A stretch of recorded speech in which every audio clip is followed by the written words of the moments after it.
Order our Tuesday, October the 20th, 2020 school board work session for Lynchburg City School Board. And as we have called our meeting to order, we will now ask that in item B, that the agenda approval would be considered, and each of you have had the opportunity to see the agenda, and it is fairly straightforward for tonight. The chair would entertain a motion to approve the agenda. Move to approve the agenda. Dr. Nilles has moved for the approval of the agenda, seconded by Ms. Morrison. Any questions or discussion? Hearing none, we'll call for the vote. All those in favor indicate by saying aye. Aye. Those opposed, the motion carries, and we'll now stand for our Pledge of Allegiance.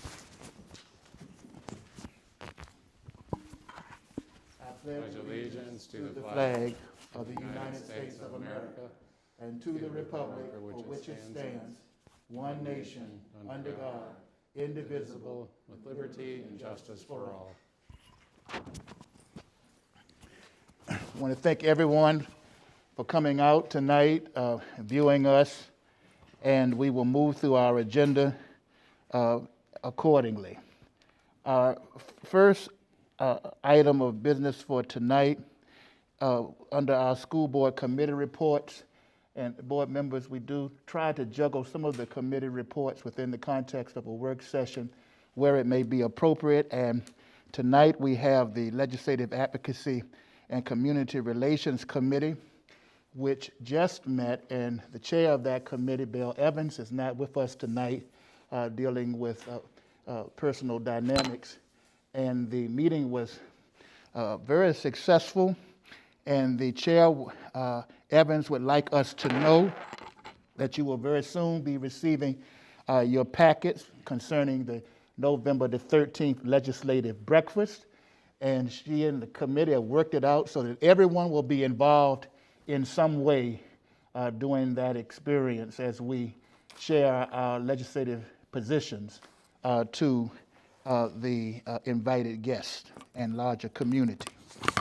Also, please be advised that in terms of the school board member to school partner list, the committee has left that list as it was last year. So whomever you were with last year, you will remain with that school in terms of your partnering for this particular school year. And we are grateful for that. I do want to also let the board know that Bill and Bob are working on the final details of all of the partnerships that we have with Beacon of Hope, the Education Foundation, Partners in Education, and we'll be bringing further information to you at a later point. Our final item as it relates to the Legislative Advocacy and Community Relations Committee is that the chair would like to acknowledge that Dr. Michael Nilles has requested to be removed from the committee in light of being on the Finance Committee and a sundry of work that he does here with the school board.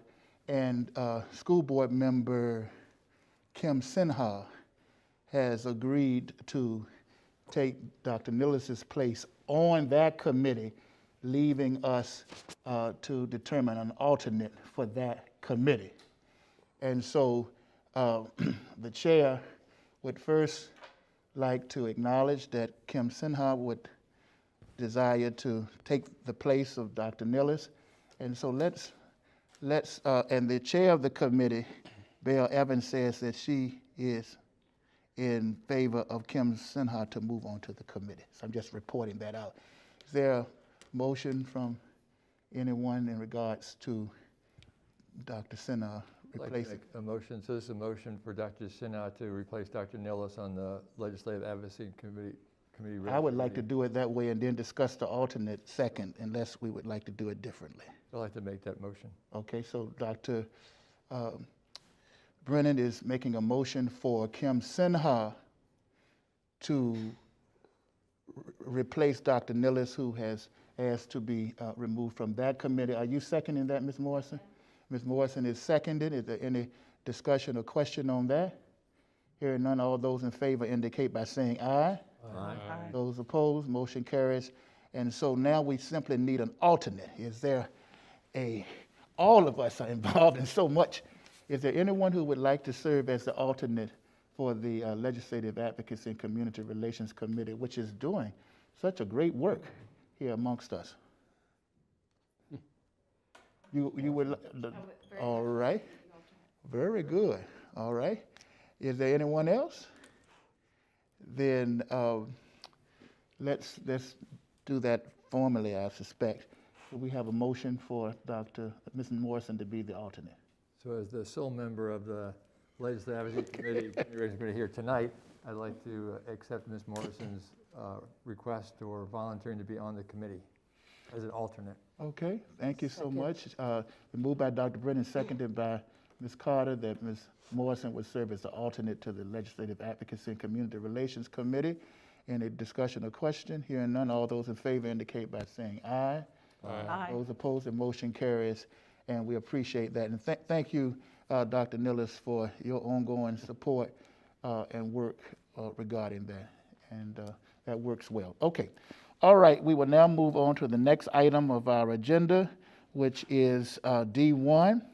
And the board has asked that we would have opportunities at our work sessions to hear from various departments of our school division. And so I'm going to ask now that Dr. Edwards would appropriately frame the Office of Equity and Community Relations report.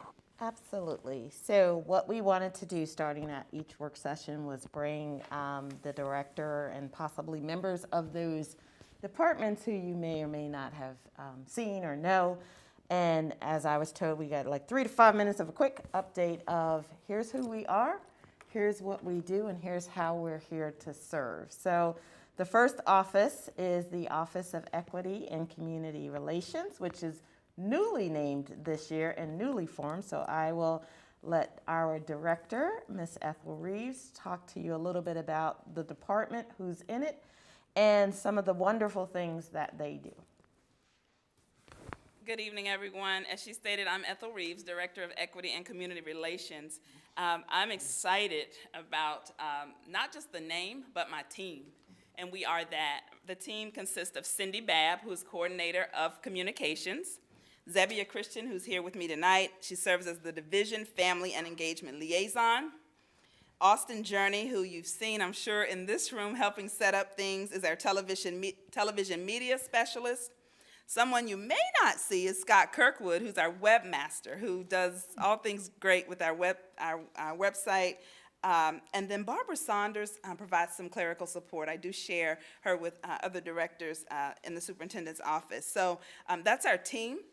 We are responsible for communicating both our internal communications and any external communications. We aim to do that accurately and effectively, and of course in a timely fashion.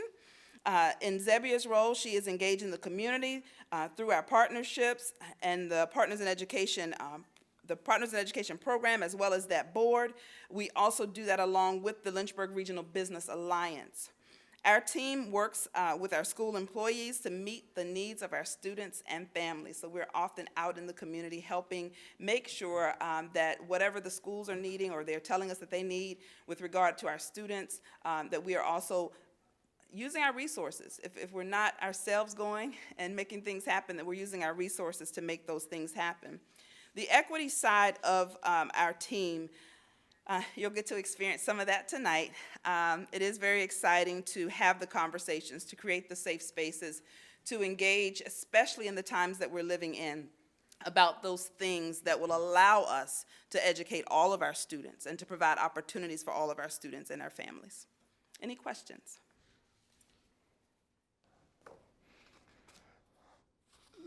First of all, Ethel, we want to just thank you for your work and your members of your team and your office for what you do on an ongoing basis. We were in a meeting earlier today where the persons were speaking very positively about your work and engagement. Board, you've heard the report coming from Ethel Reeves. She's asking for any particular questions. We know that we have an opportunity a little later for an equity chat, and so if it's appropriate, let's just give her a thanks to a clapping of our hands for her fine work in that department. All right. Thank you, Ethel. Very good. All right, that now moves us to our agenda item E1, and that will bring us to our Relearn to Turn updates, and I will turn this portion of the meeting over to Dr. Edwards. Absolutely, so thank you. And again, just for the viewing public, every work session and every school board meeting, we'd like to give a quick, short update of our Return to Learn initiatives and efforts. We did just recently return back our 6th grade, and I will just share my little happy story, and then I will turn it over to Ms. Pugh and Dr. Jordan for a few other updates. But I did get to go to the middle school to see the 6th graders on day 1 of 2, or the Thursday for cohort B, and just witness the excitement and enthusiasm as one of our principals had a karaoke machine singing "Celebrate" to the kids, the students, the staff, as they were in the hallway 6 feet apart, walking down the right direction through all of the hallways, and just seeing the students' faces of being excited to be back, but having staff excited to welcome them back. It felt like a school again with having the children there, and I just want to say thank you to the staff and everybody for everything that they are doing to make this Return to Learn special for our kids and our families. And with that, I will turn it over to Ms. Pugh and Dr. Jordan for a quick update. Oh, and Miss Daniels Bosher, I didn't see you over there too. All right, You're all here. we are all here, and I'm going to actually let Dr. Jordan share some stories, and then I'm just here to answer any questions if there are any. I thought you were going to tell one of the same stories that I was going to tell, and then I was going to have to pivot. I do want to share first that remote instruction is working for some of our families, and they are continuing to intentionally make the choice for remote instruction. We were on a meeting this afternoon talking about grading. I'm not getting into that yet. We're not quite ready for that. But one of the ITRTs shared that a parent reached out and said, my child is flourishing in the remote environment. So I don't want to forget that remaining remote is still a choice that many of our families are intentionally making for instructional choices, but also health and safety of their family as well. But a lot of our families are choosing to come back to the hybrid environment, and I want to tell you a couple of stories tonight about that. And the same principal, the other day in a meeting that had the karaoke machine, almost made me cry, and I think that this was said in a middle school principal's conversation, so I don't know which one of them it originated from, but they said our heartbeats are back in the hallways, and that really resonated with me. Our heartbeats are back in the hallways. So we worked really closely with a few families. I have lots and lots of emails and phone calls back and forth with families in the beginning because it was a struggle to figure out remote learning, especially for our youngest learners. And one family really struggled to find the balance between technology and more traditional paper pencil. And one of the first conversations we had, she said, our family typically did not allow screen time. So this is very different to have our children on Seesaw. And they were always very positive conversations, but I could understand she was really torn about the amount of screen time. We worked with schools to provide learning kits, STEM kits, manipulatives, things that kids could use over and over again in many environments. So we worked really hard to get resources into the home. We worked with teachers to provide some more traditional paper pencil resources. Librarians were offering curbside pickup. We were doing lots of things, but it didn't replace coming to school. So parents were still wanting their children in the buildings. So I have to share a bit of the story from the same family. So we really worked over weeks and weeks for especially the first grader and the second grader and how to support them in this new remote environment. She sent a video, and they're in the car. They've just gotten into their seats, and she turns around and she's interviewing them, and she says, "How was your day?" And the first grader says, "It was the best day ever." And she's yelling in the video, just like that. And the second grader, she said, "Okay, now your turn. How was your day?" And he says something, and it's hard to understand what he says. He says it's brilliant. He said the word brilliant. And she said, "On a scale of 1 to 10, how was your first day at school?" And he said, "Better." And she said, "Better than what?" And he said, "Better than 1 to 10. So that was their story about their first day of school. And I would be remiss if I didn't tell you, she really wants them to be able to come back many more days in the week.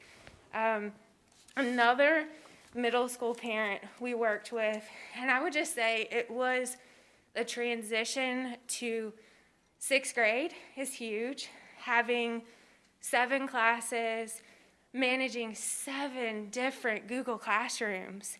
That's really challenging when we're not dealing with the global pandemic. So we heard a lot from parents about the workload, how to balance the time, the screen time, transitioning to the 6th grade environment. And I want to share a little bit of an email from this parent because our 6th graders have been back for a short time. And she said, "I just want to tell you the tremendous job that LCS teachers are doing in the hybrid model. We are thrilled to be back in a middle school." She talks about the small classes. Her son's interest in school is back up. She said, "I can't imagine how hard the teachers are working on this effort, and we are so grateful." Allowing the new 6th graders 2 weeks to come back to the middle school to get acclimated was brilliant and so very much appreciated. So parents are working with us. We really are having partnerships with parents, and they're reaching out. Sometimes the emails are not pretty, and sometimes the phone calls are not easy to hear because they're overwhelmed, and sometimes there are things that we could do so much better. But I just want to thank you all for working with us. I want to thank the parents for working with us, and we really are hearing lots of success stories, even in trying times. I want to make sure that parents understand we are approaching the end of the first quarter, which is crazy. You know, we keep saying, okay, we're in week 9, so we're approaching the end of the first quarter. LCS is here for you. If you don't know how to reach out, just reach out. If you get anybody, we got something from the help desk today. Tell anybody what you need, and we will do our best to help you. So reach out.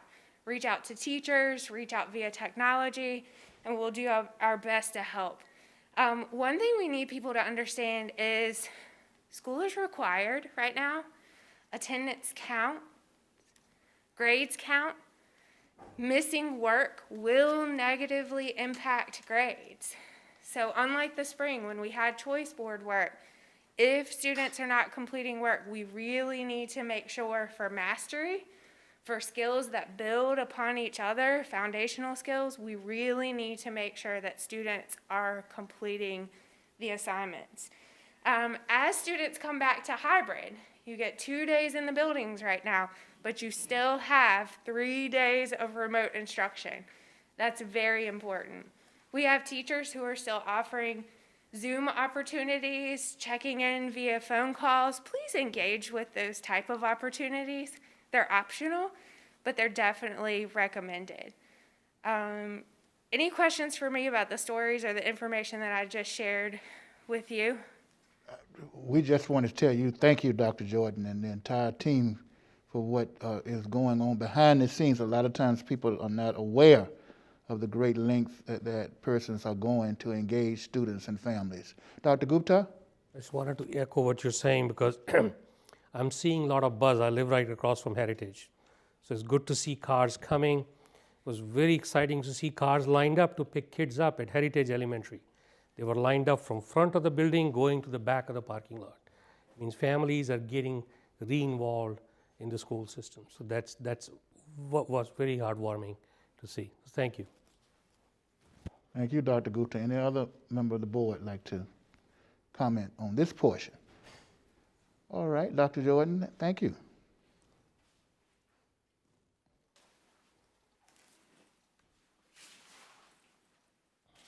That was easy. Oh, okay. Thank all of you. Thank you, Amy, everybody. All right. Dr. Edwards, do you have anything else before Dr. Sinha? No, I echo your sentiments in thanking them. There is so much behind the scenes work that goes on with all the various teams. And you see that they come, even though they don't always speak, but they're always here to support one another because they are working together as a team. And I will say, as far as some of the things that parents have shared, I do think that you guys also may have received an email where a parent gave a suggestion, can you push the workout on Friday instead of Monday? And I took that to the team and they're like, okay, we could do that. There was a lot of conversation about sixth grade because originally, remember, our plan was just 3 to 5.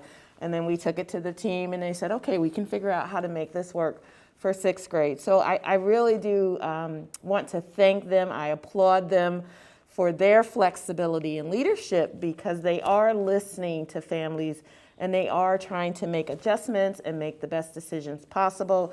I will say to my families as we move into more hybrid instruction that too is new for us too. It's a learning curve, and as Dr. Jordan said, we are here, we're listening, we're ready to pivot and adapt as we need to make sure that we're still providing excellent services for our families and those who choose to remain remote. We also want to make sure that they're getting an excellent service too. So thank you to my team, thank you to the families who have reached out and worked with us collaboratively, and always thank you to the board for the support. And that's the educational side of COVID, and of course now there's the health side of COVID, and I love that we have Dr. Sinha who provides us with wonderful updates. So I am going to turn it over. And just before Dr. Sinha, I think Dr. Brennan and Dr. Nillis would like to, I don't know if they wanted to comment on the first part or the second part, but go right ahead. It's okay. I'm sorry the ladies left so quickly because I just wanted to also comment. Dr. Coleman and I had the opportunity to meet with some of the middle school principals today, which I think was really a great opportunity at Sandusky Middle School where the sixth graders are back. And it was what was interesting to hear was that there is the segment of students that we all know who are challenged when they were in the schools are having trouble out of the schools as far as getting the work done and having support and the things that they need. But what was so amazing was to listen to what the staff is doing to reach out to those students. I mean, they are making home visits. They are calling over and over again. If they think that maybe their teacher's not the right person to talk to the student, they'll have the coach go talk to the student. But the effort that they're making to address the students at wherever level they are, whether it's in school or hybrid or not being engaged, was just really amazing and so encouraging. And I just want to applaud and recognize what an effort they're making to make all levels reach out to them. Thank you, Dr. Brennan. Dr. Nillis? Yeah, I want to acknowledge the efforts of staff, instructional staff. It's not visible. You really have to be in the schools, but this kind of instruction, ad-libbing it, and it's a challenge. And it's good to see the kids back in school, and they're excited, and the staff's excited. Which leads to the next question, the elephant in the room, which is what about opening, what are the further opening up plans? I know at the end of the first grading period, the high school will be back, but then at some point there needs to be a transition for bringing everybody back. And I don't think we've heard anything about that, so I'm just broaching the subject. And, And one of our biggest challenges with that obviously is space in the classrooms as well. So while we are at, I would say the pre-K to 5 is fully back in terms of the hybrid plan. So we have an idea of how many little bodies are occupying each space in the building and what our options are. We still haven't had the full transition back of the secondary school so that we can kind of take a look at space. Space being one of the things to make sure that we can keep the kids and staff 6 feet apart during the instructional time. Of course, when they go outside, it's 10 feet apart if they're running around and recess and things like that. The other thing is staffing, making sure that we have enough staff. So right now, again, bringing everybody back. I think we're into a sweet spot right now with elementary, although I will say it is tough with elementary. You do have some staff who are doing both in-person learning and hybrid learning and completely remote learning as well. You have some creative solutions, but making sure if we do have space to bring more kids back, we have staff, certified staff that can work with them without compromising the services that some are already receiving. So we don't want to go to right now we have the full day model. We don't want to have to split days to try to accommodate some more kids and break up time. The third thing, obviously, is transportation is the other thing to make sure that not only do we have enough space and enough staff, but we also have the means to pick the kids up and get there. So there is a lot on that think tank plate that is going on that will be coming forward. But right now, our efforts are on to get them in next week and see where we are with that, how that goes. And this is not a COVID cough, but coming. You're all right. Dr. Nillis, I don't want to move away from your point until you feel. No, I think they left, so I think I did have one other question, but that Okay. I can follow with that. Follow that. Okay, later. very good. Ms. Morrison? We had a chance to meet with the 2 high school principals last week, and they gave us a report out on how many high school students are returning. I think Ms. Floor said Glass it was over 600, and Mr. Beatty said at Heritage it's over 400. A large number of them are choosing to stay with remote, but they are going to get a good number of them. And I know from Glass that they have set up 9th grade tours starting this week in groups of 10, 6 feet apart, to get the kids into the building, to get them acclimated. 9th grade is a big jump for middle school students too, and that buildings are large. So I was very thankful that they made those preparations, and staff have been reaching out to the high school kids Great. and encouraging them. And so I'll be interested in see how that next step goes. It's a big step. Thank you, Ms. Morrison. All right, Dr. Sinha, this is very important what you're going to share with us on the case side. Well, things were looking pretty bad there last time we met, but trends are turning around. I think we're just going to see waves of up and down. The projections show, an increase in cases, which is to be expected, as you've probably been hearing if you're following the news, as the Northern Hemisphere gets into late fall and winter and temperatures get colder, people are turning indoors, activities are moving indoors, and so that really facilitates the spread of this virus. And, I do think it's true that people are getting tired of all these things that we have to do to keep ourselves safe, but we have to do them because the virus isn't ready to stop. That said, there's nothing really alarming in the numbers right now. That could change. I would just remind people that we're coming up into Halloween and Thanksgiving and the holidays, just to be very careful the extent to which you socialize. Be sure to practice all the mitigating practices that are necessary so we can limit community spread, which is so important in keeping our students safe. Dr. Sinha, before Dr. Brennan, I would, we really are living with COVID, and I've heard the superintendent say that several times. But I'm, hearing of people that are, contracting this. Sometimes they're false positive tests, et cetera. Just any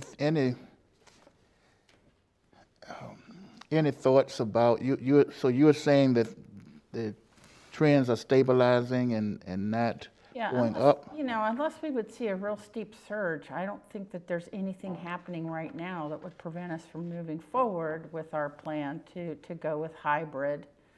And then again, I'm not an expert on any of this, but I have tried to keep up on studies, and there was one that came out, and I should have copied it for distribution, that looked at in-school transmission, and those places that follow 6 feet and masking and other mitigation practices have avoided outbreaks at their schools to a large extent. One or two or some are bound to happen here and there, but I think with everything that we're doing, we can contain the extent to which that then would negatively impact our students who are in class. Okay. And just want to remind the public that those who are really concerned and not ready to live with COVID, sending their kids to school, they do have that option to stay virtual. So I think now we have the best available, best of both worlds that we are able to offer given our facilities and capacity and the requirements of conducting classroom instruction safely. Thank you. Dr. Brennan? I just want to agree with Dr. Sinya as far as I think she's exactly right. As far as the mitigation plan that's in place for the schools is really excellent. And I think if you look at the CDC's criteria we looked at last time, we're still in that moderate group. I think the other thing that's interesting on her data is that the number of tests has gone up dramatically over the last couple of months. Yeah. We probably doubled testing since the middle of the summer, and our present positive rate has actually stayed fairly low. So the more tests we have, the more accurate that number is, and even with more tests, we're still staying pretty low.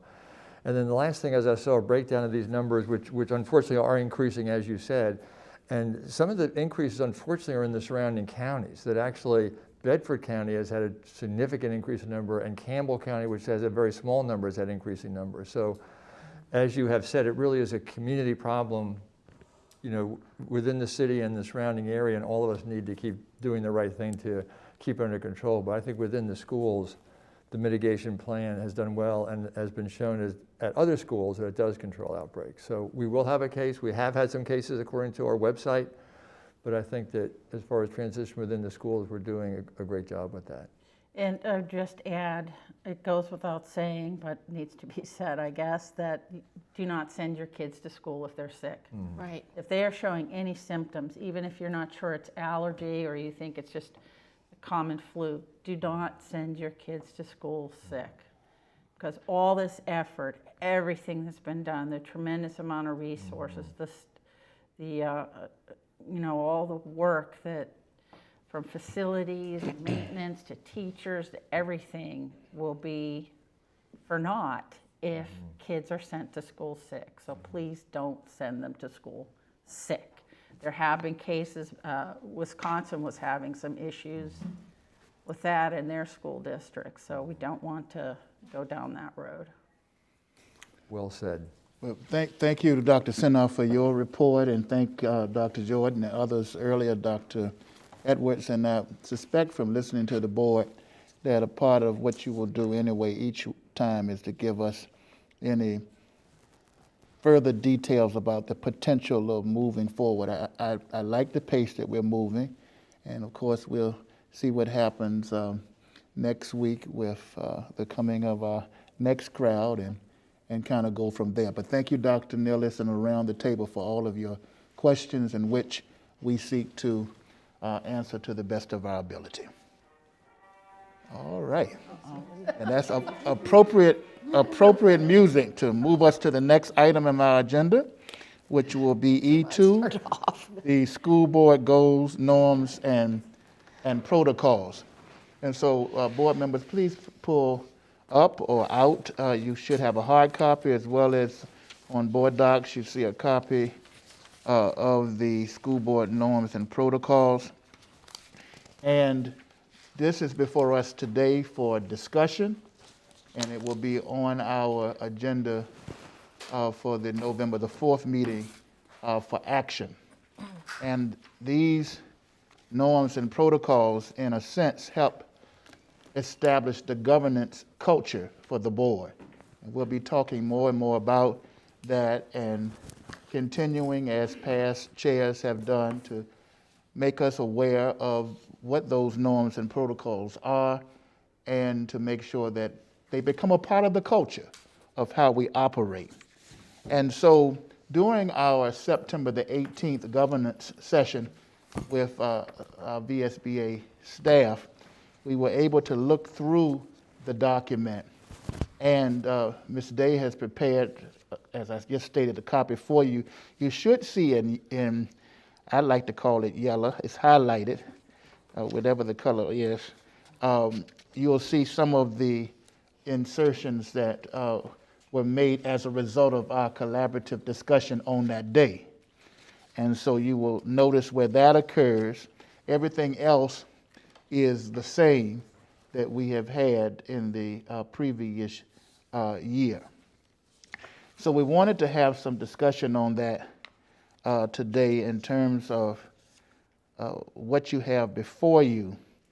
And so if I could, before we go into the 20 items, the cover sheet, is there any concern or discussion around the 6 planks of how we interact with each other? Notice the last one we inserted from the superintendent so that it would be clear that Ms. Morrison wouldn't necessarily, even though I'd be delighted to hear her, tell me everything that she has learned from anybody she talks to throughout the whole week, share that with the whole board. This kind of hones it in that information from the superintendent shared with one board member will be shared with all members. Dr. Millis? Is there another hard copy? My version, I don't have one, and it's showing up on my Okay, device here. you can have mine because Yellow, You can- highlighted. Yeah, we don't have the yellow highlights. Mine shows up as yellow. Yours does? All right. Yeah, I'm on an iPad though, so, well, I will give you my copy. all right, thank you. Just wasn't sure what the changes were. Hey, Zebia, can you go grab these off my printer in my office? Did you download it?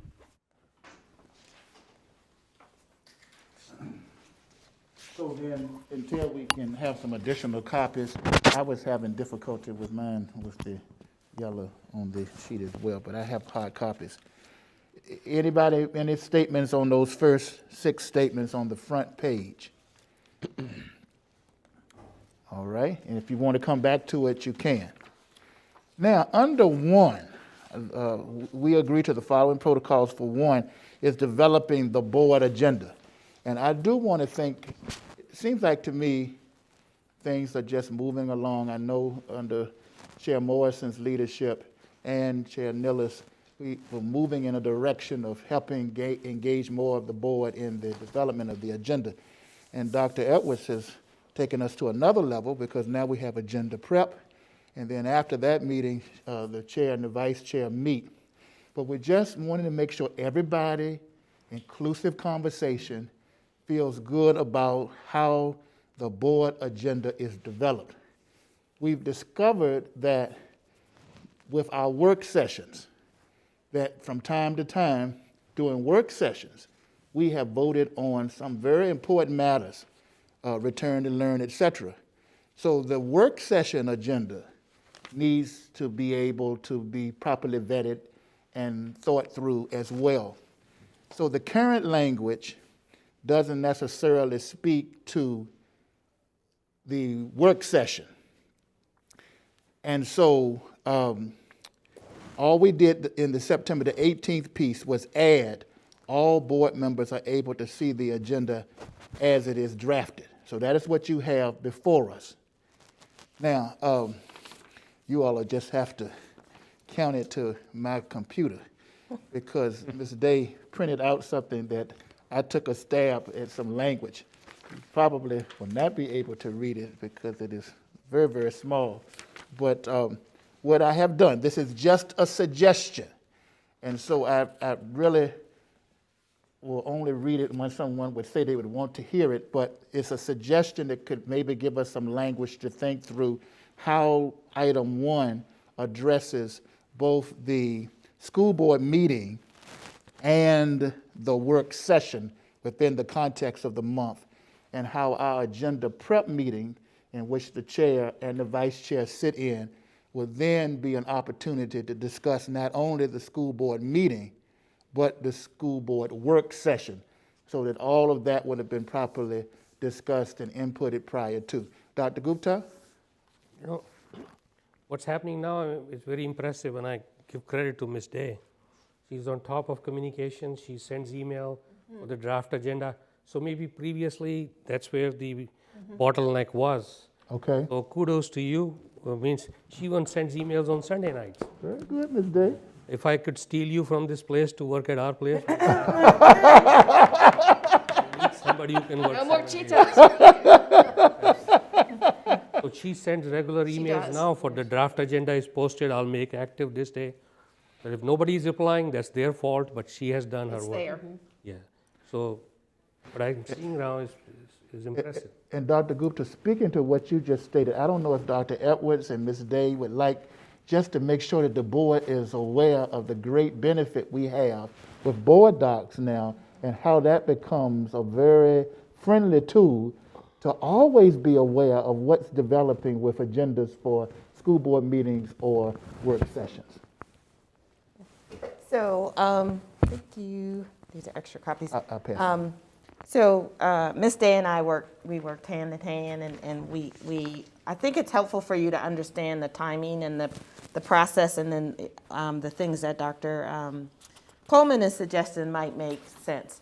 So the first thing we did was we shifted everything to be on Tuesdays, right? So our work session is Tuesday, our board meetings are Tuesday, our legislative advocacies are Tuesday, our finance committee meetings are Tuesday, and our agenda preps are on Tuesday as well. So it makes a little bit more sense that we can combine some things to go together. But I want you to think of Tuesday as the day, the work day, and then back that up 2 Fridays before that. So 2 Fridays before a board meeting on a Tuesday is when we, the administration, start building the agenda, and we make sure that items are in there. The old system was we would have to send them through paper and PDF and all of that, and it would take forever. The new system is each director has access to board docs and can log in and put the items, and Ms. Day can monitor that, rearrange them, ask questions, check with us. So that happens 2 Fridays before the board meeting. You all can see that occurring at any time. If you were to log in, you'd say, oh, Crystal Edwards just popped something in there, or oh, Ethel Reeves just put something in there. And then the Tuesday before the board meeting, when we have our agenda prep meeting, is when we sit down, the chair and vice chair come, and we have all the directors who have something on the agenda. And what I've been trying to do is, rather than make everybody come to everything, it's relevant to them. So if you don't have anything on the agenda, generally you are not at the agenda prep meeting, and plus space becomes an issue as well. So on that Tuesday, we go over the agenda, and each director will speak to his or her section. Board members ask questions, board members ask to add things to the agenda, clarify things that you've told them. That's on that Tuesday, and again, all board members can see it live as it's happening. All right, so that was agenda prep, which would have been last Tuesday. Then Thursday at about 4 o'clock is when we, the administrative side, we should be done, save that one little thing, which is usually the HR report, because we still hire. But most of our work should be done by Thursday, which is when Ms. Day probably sends out the email to you all saying the draft agenda is pretty much finalized. It's not public, but it's finalized, and you all can go in and see all the different areas, sections, ask questions, and things like that. So that's on that Thursday. Then she checks it. If there are questions, she usually emails me. I'll get in there, fix things or whatever if there was anything that needed to be adjusted. So by Friday afternoon, when Ms. Day comes in, she's reviewed it one more time, and then she features it. That's what Board Docs calls it, a featured meeting. And now it's live to the public. And at that point, when it's live to the public, I do believe there's only 3 people who can edit the document from that point forward. would be Miss Day, myself, and Miss Saunders, who is the deputy clerk. We can still make changes to it and add things to it, but it's pretty much locked down by that Friday. And then by that following Tuesday, we have our meeting. So that's how we've been doing the regular board meeting. What Dr. Coleman and I and Ms. Day, we talked about is because our work sessions now have a nice structure to them, that when we do agenda prep, we'll prep for the regular meeting and the work session as well. So that if you all have questions, comments, things that we want to add to it, we can talk about that at that meeting. And that way I can invite the regular people who need to be there for the agenda. And then if you're doing a work session, you can also be at that meeting so that we can talk about that. And again, thank you, Ms. Day, because all of those dates are already in there. The draft agenda is in there. I was in there today about to populate something in there for the November work session. So board members will be able to see that in real time and in live time at the same time. So that's the process that we have. So with that being the case, certainly far better wordsmanship might be helpful for us to be looking at around item 1. But what I took a stab at is under developing the board agenda. Superintendent develops the draft agenda for school board meetings and work sessions. All board members are able to see the agendas as each drafted via board docs,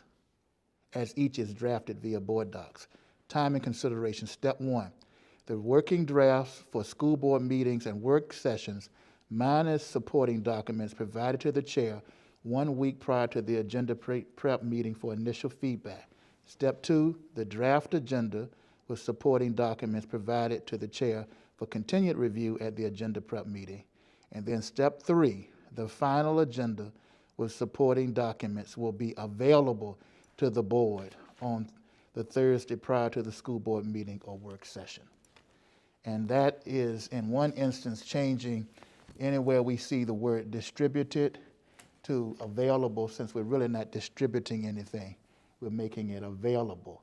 And each board member needs to recognize now, in your free time, in which you probably have none, you can always interest yourself by going on Board Talks and looking at the agenda and see how the agenda is developing, and shoot emails about things that you would like to see or further comments and thoughts about how that agenda is developing. Dr. Gupta. I don't have questions about agenda. I'm fine with that. I just wanted to take a step back. If you allow, I can ask that question later on. Okay, let's finish 1, but we definitely, that's why we're here. We want to entertain anything that we want to entertain. But as far as item 1 is concerned, again, this is just discussion. Dr. Brennan? I think this sounds great and Okay. clearly brings us up to date with where we stand now. But is step number 1, is that still accurate, that the working drafts of school board meetings and work sessions minus part will be probably 1 week prior to the agenda prep meeting? Because Dr. Edwards was sort of saying probably Friday before the Tuesday. It may not, because in essence, what this reads Okay. is 2 weeks prior, you'll have it, and really, that's when we start it. Okay. It starts to be available, so. So how would step 1 be worded? I would take out 1 week, and I would just say prior to, and, because Okay. it's different. Like for me, I try to get my stuff in there. Okay.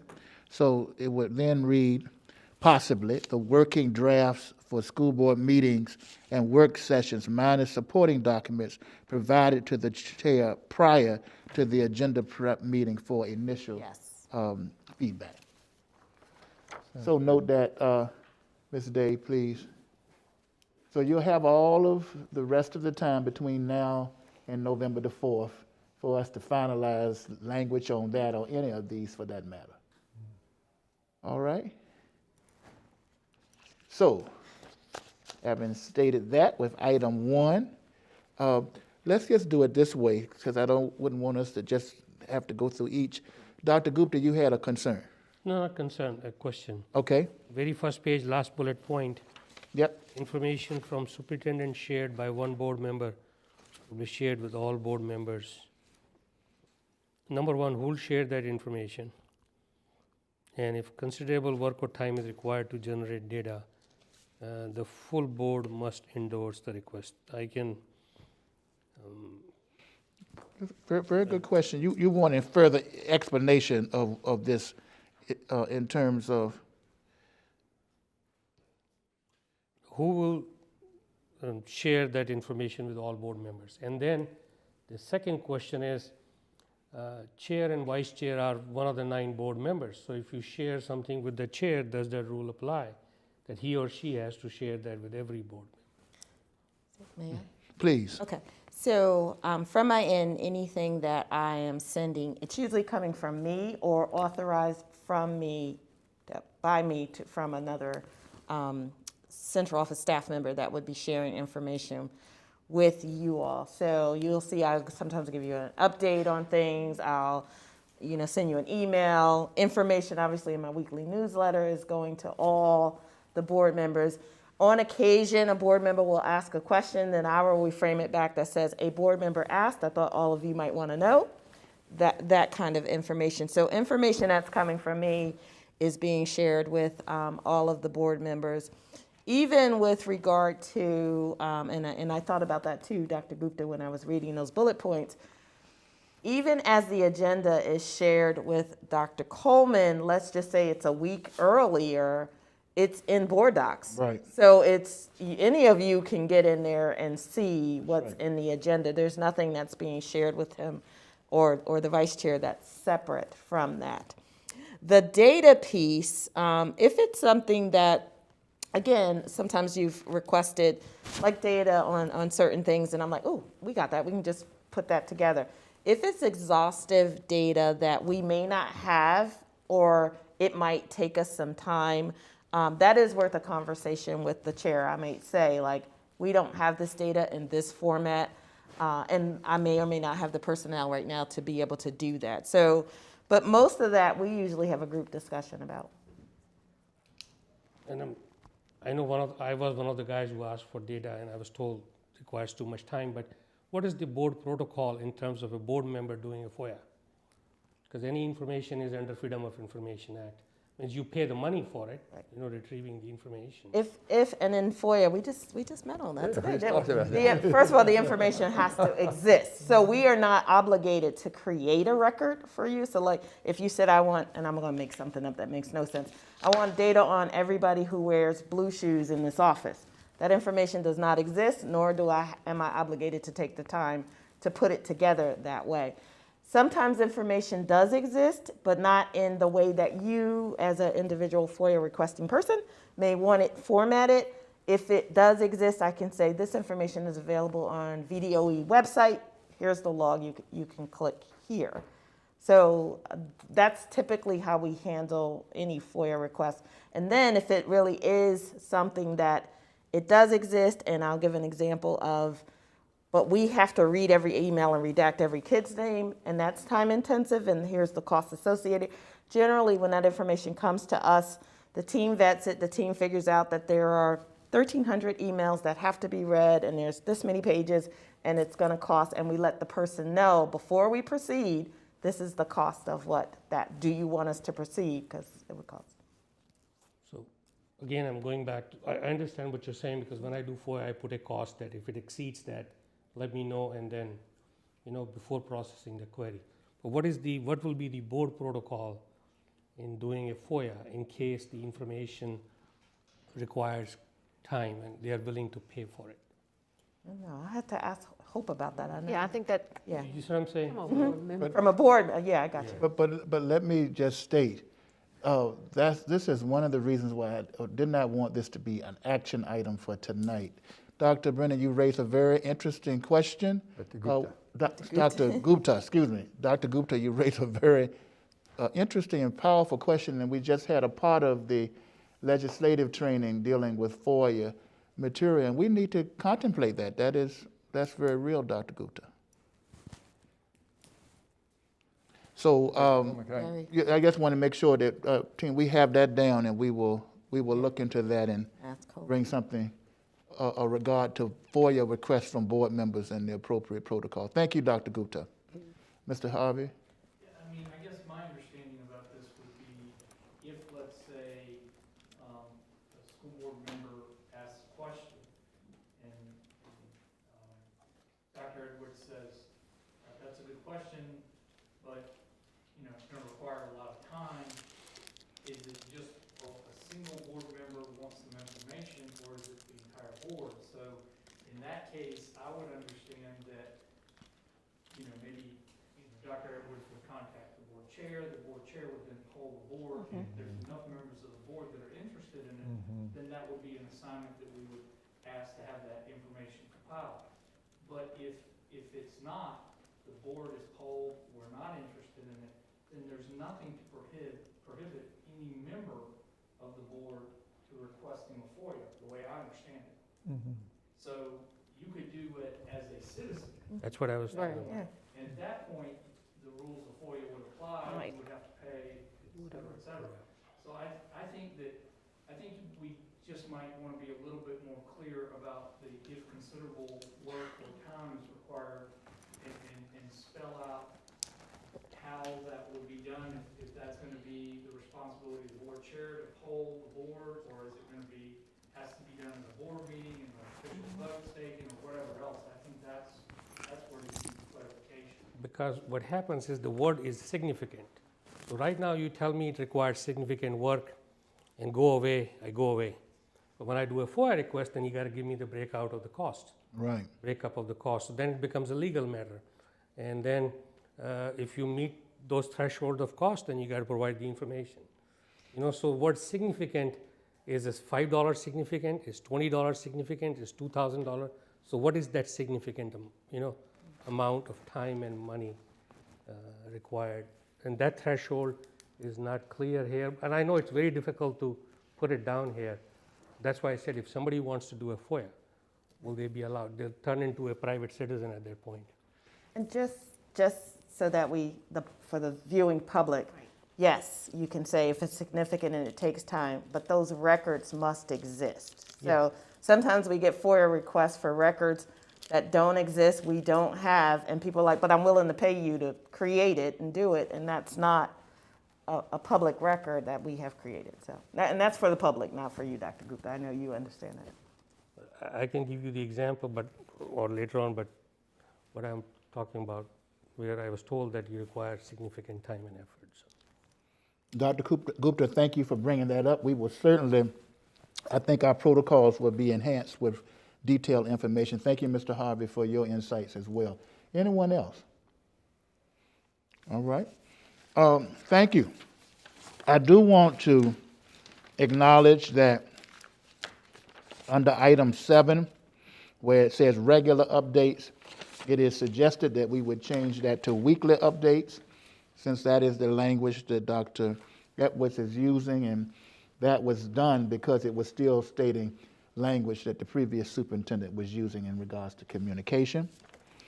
And I do want to also acknowledge that Dr. Edwards has indicated for item 20 that she is working on that, and it's already done now. So that's how fast she moves. All right. Anyone have any? Number 11, Dr. Coleman? Yes, Dr. Brennan? Number 11, item number 11, you want to comment on that? Is also highlighted. Very good. If, in fact, either the chair, since this is speaking to the chair specifically, if there is a request for an interview or any interfacing with the media or any type of public interfacing of that nature with the media, it is the chair's responsibility to share that information with the members of the board prior to engaging in that activity. That's what that is suggesting. And you have done that, so. Yes. But I think it's very good. Thank you, Dr. Gupta, but I think it's very, very good. I think at the beginning of this year, maybe we were a part of a town and gown discussion, and the board members were not aware of that. So I think it's very important that this be done, and I will, first of all, I've learned very well from the previous chairs. Chair Morrison and Nillis did an excellent job interfacing with the media, and I'm not necessarily running to try to do that as such, but Dr. Edwards and her team, but when I am, or vice chair, because it's very important that you see there where it says designee. Now, I do want the board to appreciate the language, the chair or board designee. If I decide that I don't want to do it, and I want Mr. Harvey to do it because Mr. Harvey may have particular expertise around that, the board should embrace and appreciate that because it does say the chair or board designee. Everybody clear on that? I'm not making it up. Everybody see it? Okay, all right. Can I just make Go right ahead, Dr. a Edwards. comment just about unless you're No, I'm For finished. number 20, because I said it was done, but I don't know that they may not know where to find it. So for number 20, which is the agenda, and we might want to write all agenda items instead of all items in the board docs, because as I look at this, like call to order and approval of the agenda aren't going to be linked to the strategic plan.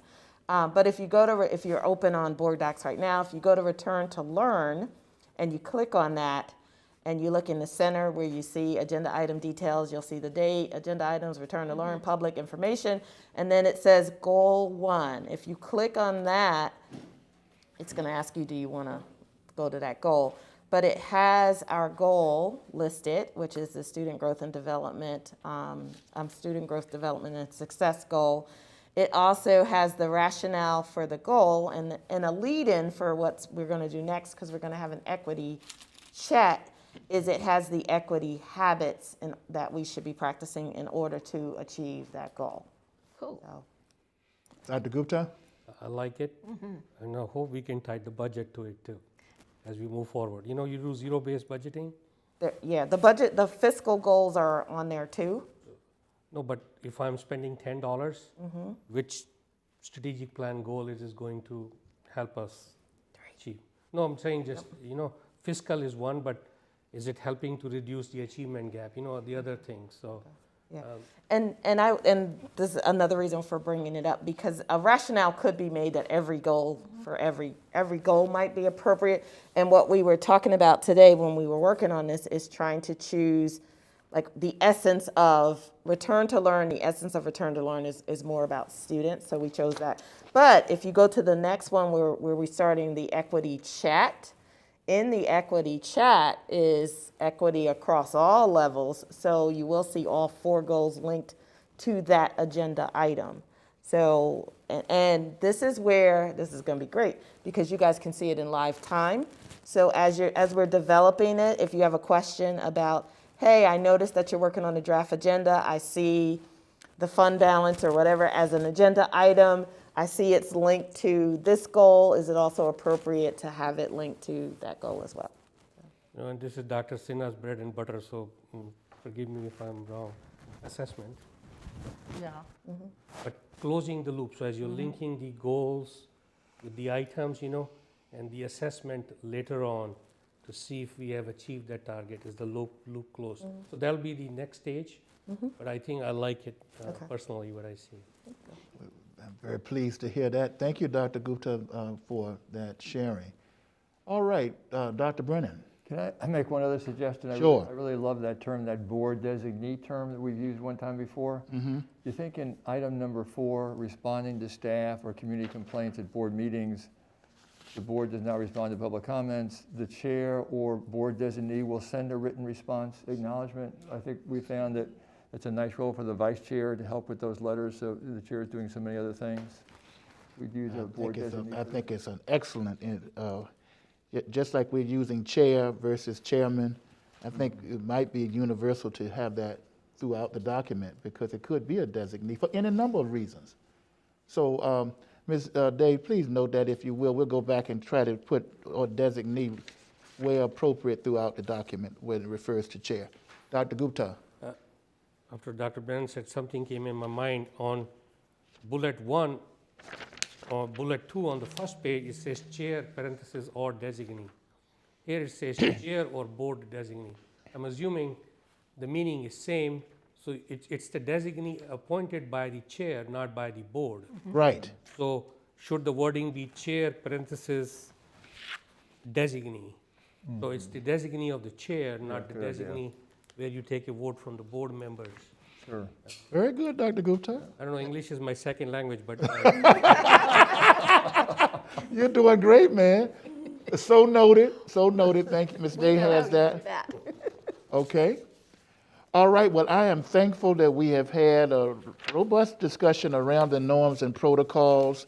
Once we approve them, if it is the pleasure of the board at our November the 4th meeting, then we will have further discussions about how do we make these norms and protocols a part of our culture and within the very fabric of what we do as a board. Thank you very much. These last two items under E for agenda items kind of go together, and so we're going to engage in an equity chat followed by a discussion on culture and climate survey data 2019-2020, and Dr. Edwards will introduce our presenter for these items. Absolutely. So we've been doing a lot of work, Lynchburg City Schools has been doing a lot of work with the VDOE and a lot of their equity initiatives. And we think it's best that we experience equity by just learning and engaging in some of the learning that we've engaged in. So I have invited a guest speaker here to join us and take us through an equity chat with the board. So welcome, welcome. How are you? Oh, wow. Good evening. Oh, wow. Back to school, but I needed to make sure everybody was understanding of just what's happened since March. March, school goes abruptly, and then a month or so later, the world saw the video, George Floyd being murdered, and then before I knew it, there were riots, there were protests, there were rallies. Even in Lynchburg, we had a building that was vandalized. And I just wonder if my educated friends are ready for me to come back to school. I'm glad we're having this conversation. Tell me about me.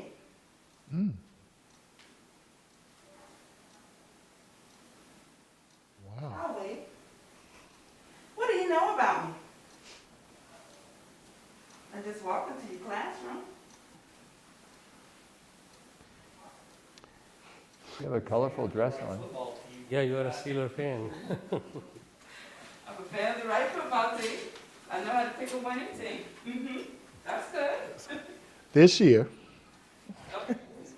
Hey. You have a very colorful dress on. I have a very colorful dress on. I wonder why.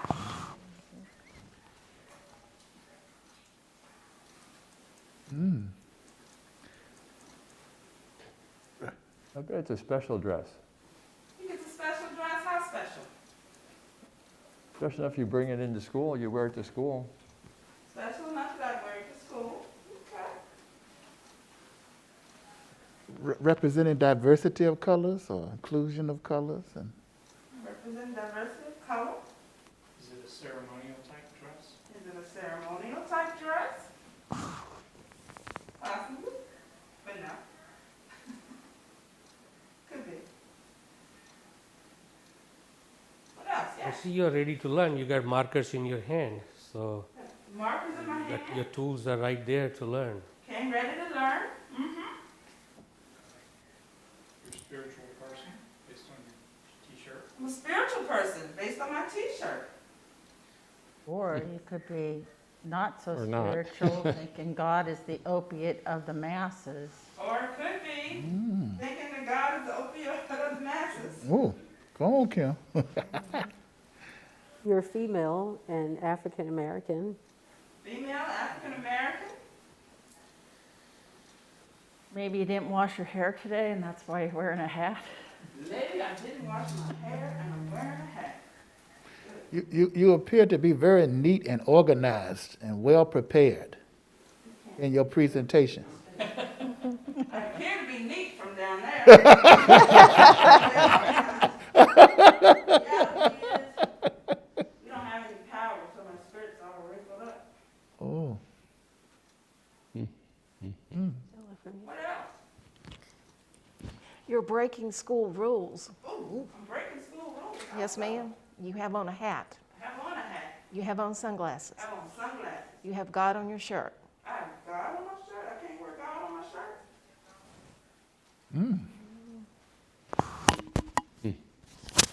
Really? I've heard that before. I'm thinking the same.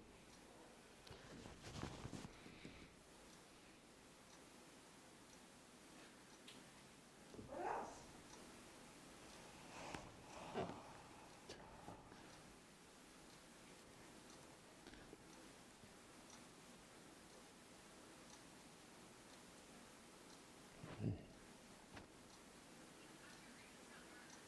Are iWatches allowed in the school system?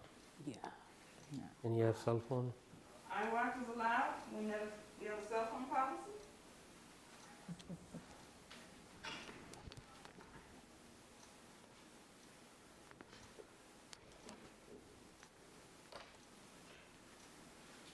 In the interest of time, we'll keep this moving along. But you all did exactly what educators did when we went over this in summer leadership. I thought you'd recognize the mask later. That just goes to tell you all have asset-based thinking, and you saw that I know how to pick a winning team. I thought that would be the last thing, so thank you for saying that. But you all hit some of the same things that our educators did. You did some of the same things that our educators did. Yet, we had to have a conversation, and we did this with our principals and, of course, our leaders in the division. I pointed out that I may not have electricity, my skirt's really wrinkled. I pointed out, and someone said before I was really colorful. I am colorful, that might be indicative of my personality.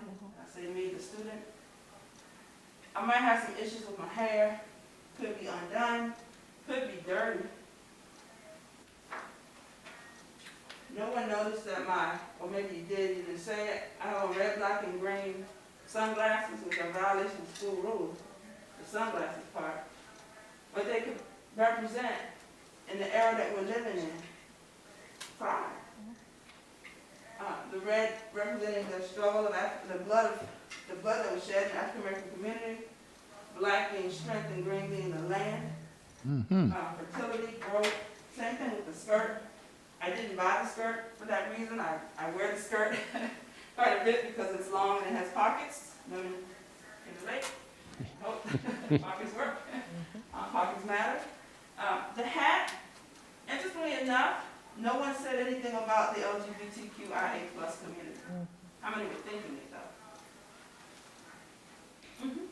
And that speaks to something that when we talk about equity, that sometimes people don't want to mention.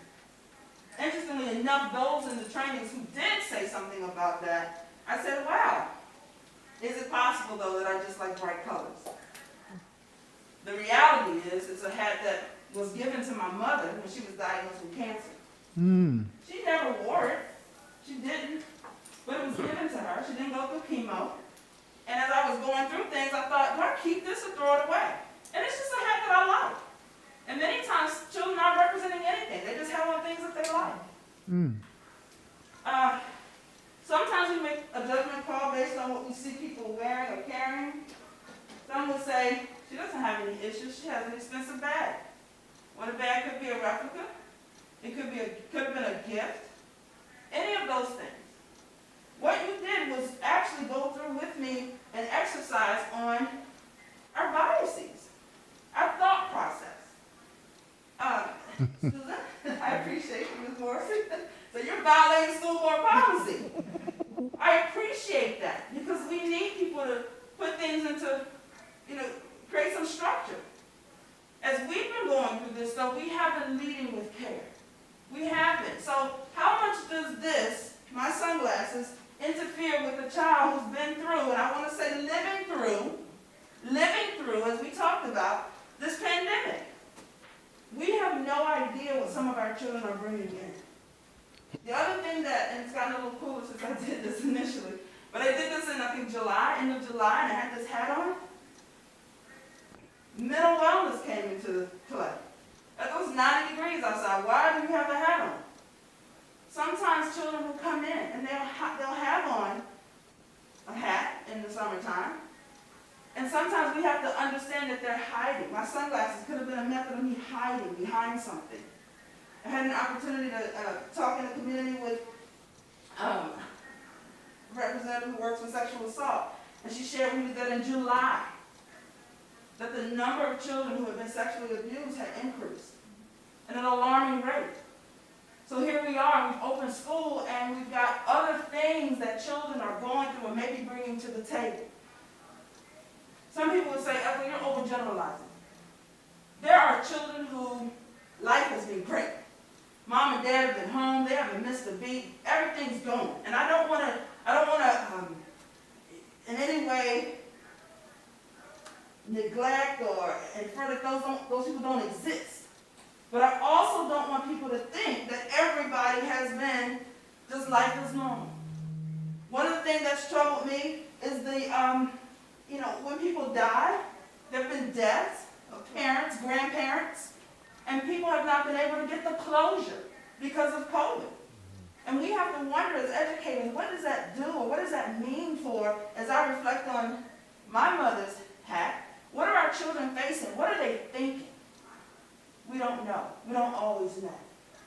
With all of that being said, and I will tell you that we had a very rich discussion before we got here about the individual emotions and the things that we face as adults. I carried them through an activity, we called it a vowel activity, where I asked, give me an adjective that describes what you learned since March. Give me an adjective. We went through that activity. AE was the emotion. How did it make you feel? And we had people talking about how anxious they are. Now I won't say were, are. How anxious they are. With regard to the I, what was interesting?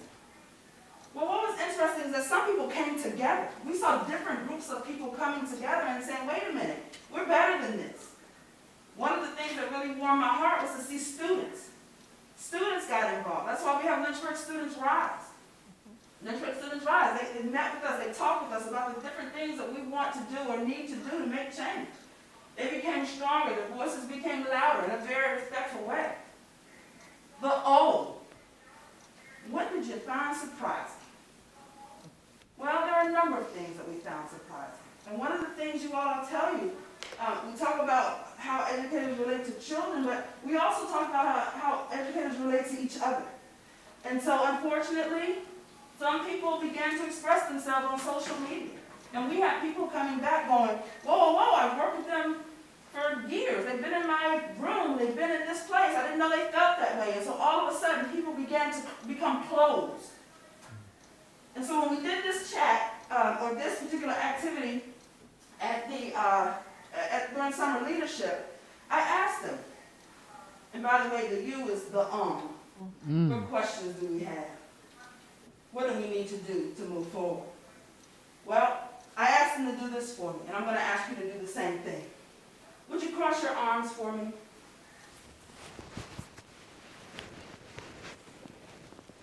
How's that feel? I feel confident. Confident. Comfortable. Comfortable, yeah, I like that word too. Awkward. I feel uncomfortable. Uncomfortable. Uncomfortable. Uncomfortable? Closed off. Closed off. Yep. Anyone else?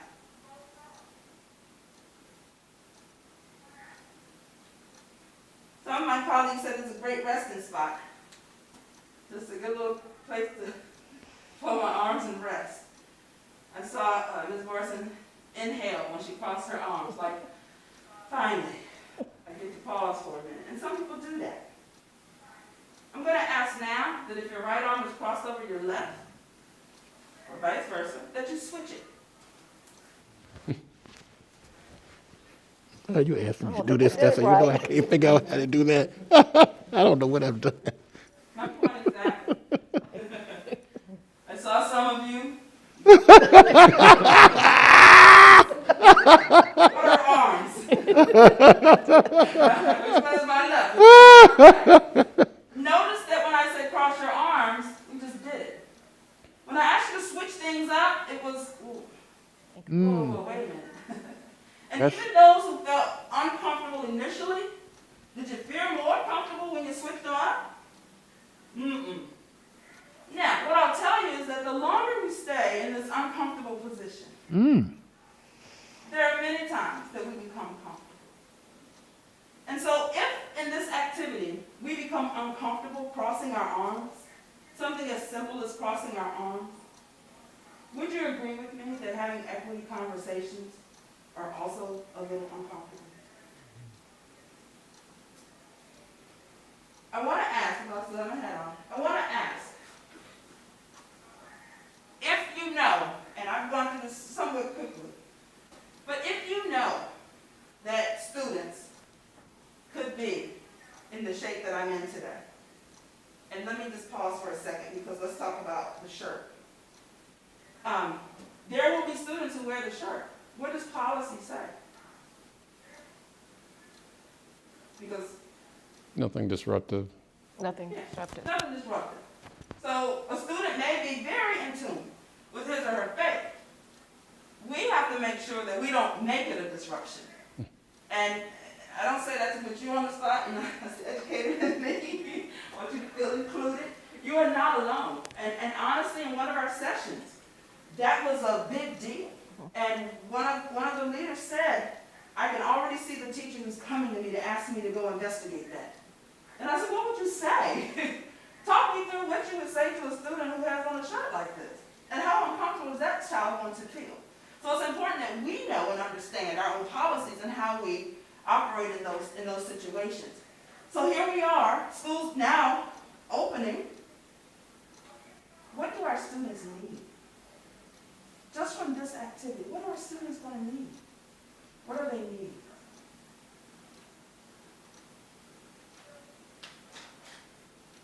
You all share. Empathy?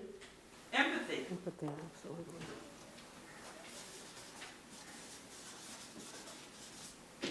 Need to be welcomed. I didn't hear you. Understanding. Understanding.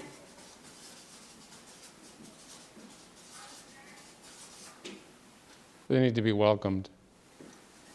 Need to be welcomed. In a safe place where they can communicate or to talk about what's going on. They need to have a connection.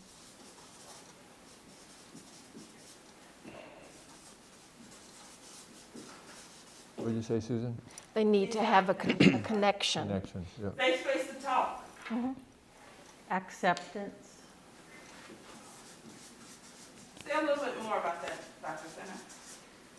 Well, I was trying to do a one-word opposite of being judged, not being judged, or non-judgmental. Right, no judgment. They need to be engaged too, more than ever, and relationships will be very important. Yes, yes, yes. In terms of assessing their needs and making sure that whatever those needs are, that we seek to meet them. Our students need role models in the schools. People they can look up to. Anything else? Yes. Protection. Okay.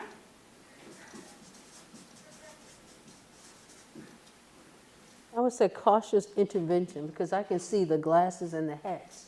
And the hat, if someone said anything, because I can't see you that far, but if someone has said something to me, you have a hat on, and you may not know what it stands for. You're just wearing a hat, and you're just getting back in the glasses. They just look black to me. For someone just to come and say, you're violating the school policies before you say hello or good morning. Good. Yes. Respect. Respect.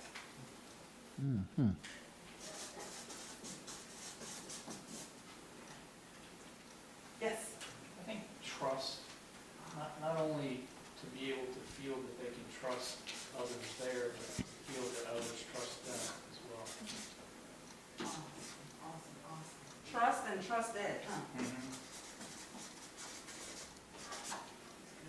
Some may need resources or access to those for them.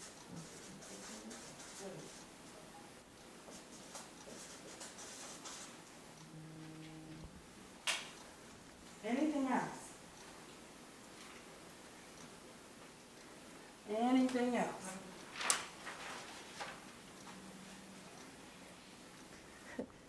have one from the peanut gallery. They need someone to believe in them.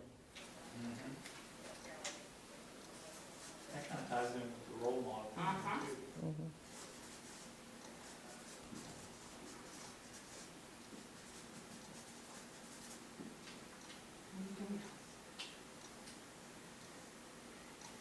Especially in the school system, trust, privacy, all these things are important. If I need resources, that should not be for public display, that you're providing me some extra resources because of my economic situation. It's sort of like a privacy.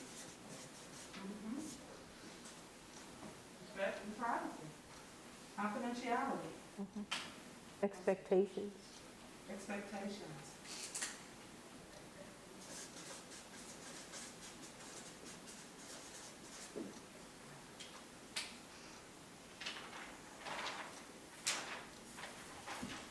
And love. Say it again. Love. Love. Unconditional love, yeah.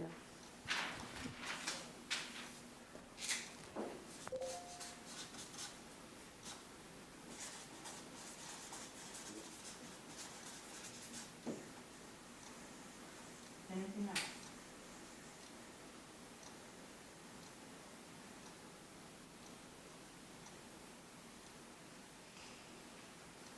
Something to think about. Definitely something to think about.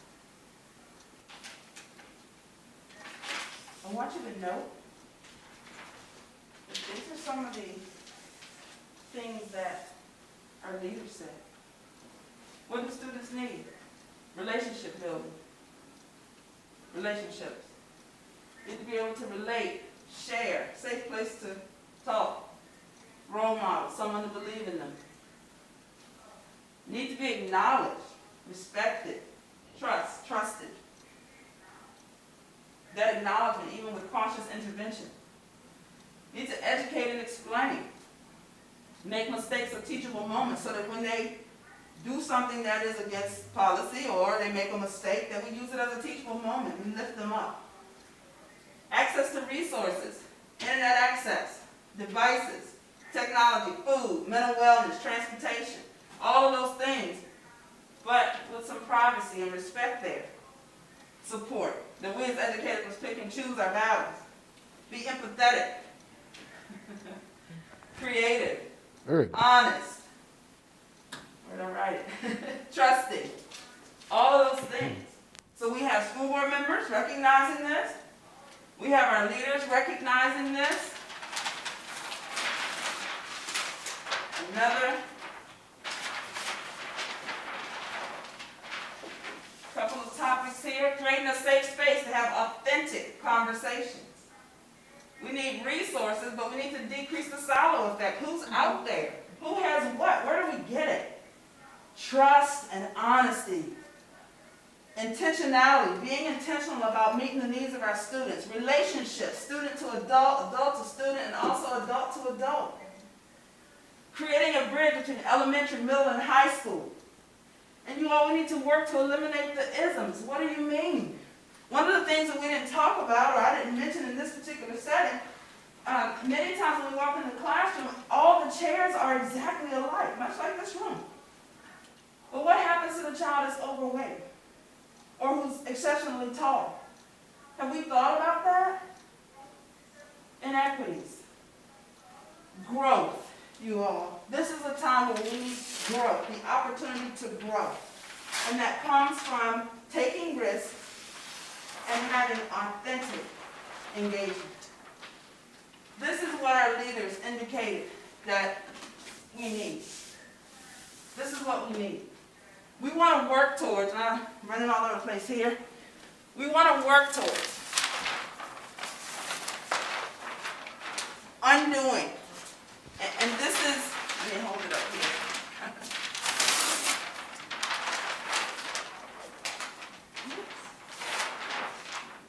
And again, in light of just what we've been dealing with in our nation, the only way to undo racism, and I'm going to say any ism, whether it's biases against gender, sexual orientation, weight, age, any of those things, the only way to undo it is to consistently identify and describe it.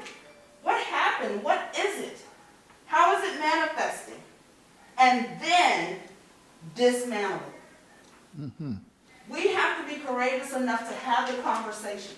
We have to be able to talk with our students, even our teachers, you all, who are facing some challenges right now, and work towards dismantling any of the isms that they could be enduring or facing. And that's where we're headed with regard to equity in Lynchburg City Schools. Any questions or comments about the activities? I want to take you. I just think the activity is just awesome and eye-opening. And obviously, we won't deal with it in depth today, but I like your word dismantling. Now, dismantling is a very threatening type of word. It evokes all types of emotions, I think.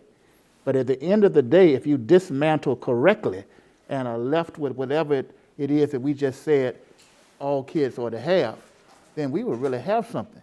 I appreciate that word. How you dismantle is what I'm very interested in discussing at some point. And I want to make sure, because thank you, I have to give credit where credit is due. Author Ibram Kendi, who wrote the book How to Be an Anti-Racist, uses, this is his quote. And what has happened is many people would say, I'm not a racist, I'm not a racist, I'm not a racist. And the shift has to now go towards, but are you anti-racist? Are you willing to be not a bystander, but an upstander? Are you willing to see something and then say something? Not necessarily in a way that you're creating any kind of, I don't want to say anger, tension, that kind of thing, but are you willing to call someone in an equity office and say, hey, can we talk? Are you willing to have a conversation, share with Dr. Edwards? I'm concerned about this. Are you willing to look at policy and from a different angle say, you know what about those students who? Or what about those families that?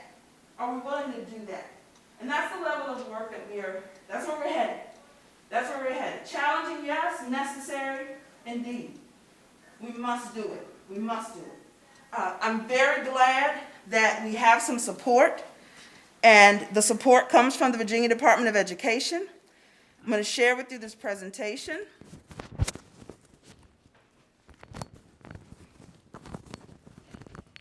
The Virginia Department of Education has provided us with a document, Navigating Ed Equity VA, Virginia's Roadmap to Equity. In order to navigate education equity, we must first understand what it is. Education equity is achieved when we eliminate the predictability of student outcomes based on race, gender, zip code, ability, socioeconomic status, or languages spoken at home. To operationalize systemic equity, it is important to note the difference between equality and equity. In a system where equality is present, equal inputs are provided. In this case, the plants are exposed to the same amount of sun and water. This results in having plants that survive. When systemic equity is present, the system differentiates the inputs. The appropriate amounts of sunlight and water are provided, and the plants begin to thrive. Our desire to operationalize systemic equity is heard in our LCS mission statement, every child by name and by need to graduation. We advance equity when students are at the center. Student voices are empowered and affirmed. When school environments are connected, culturally affirming, and restorative. When curriculum is reflective of students and inclusive of the true histories of genocide, enslavement, and resistance. When student and family voice are centered and valued in decision-making. When schools attract and retain educators of color and require culturally competent teachers and staff. When funding and resource allocations are equitable on a statewide level and within districts. When there is a clear and continuous process to identify and address inequities. And when administrators, educators, and other school staff are racially and socially competent. The 5 C's of ed equity include 1. Compassionate student and family engagement. 2. Continuous reflection. 3. Culturally responsive. 4. courageous leadership. 5, curriculum reframing. Compassionate student engagement requires us to include social emotional learning, student supports, restorative practices, asset-based interventions, and trauma-informed care. For families, compassionate engagement must include family engagement strategies and initiatives that are developed and implemented through a cultural and economic competency lens. Intentional strategies must be utilized to engage non-English speaking families and acknowledge that the acquisition of language is a difficult process. Respect for families' cultural and linguistic practices and customs must be present. We must ensure that students, families, and caregivers have access to information and understand expectations of students. And we must advance instructional practices that sustain the languages, literacies, and cultural practices of multilingual students and students of color. Our second C, continuous reflection, requires us to use data-driven decision-making and create an equity dashboard for data that is published on our website. We want to ensure accountability mechanisms, examine implicit biases, engage our students, families, and stakeholders, all while requiring self-awareness through self-assessment. Continuous reflection also requires accepting that cultural responsiveness is endemic to effectiveness in all areas of learning for students from all ethnic groups. It requires performance measures aligned to equity goals that are established, monitored, and communicated. We must also identify and communicate equity gaps and disparate impacts using relevant data. Implementation of equity-informed assessments of school climate with the data being used in our decision-making is also required.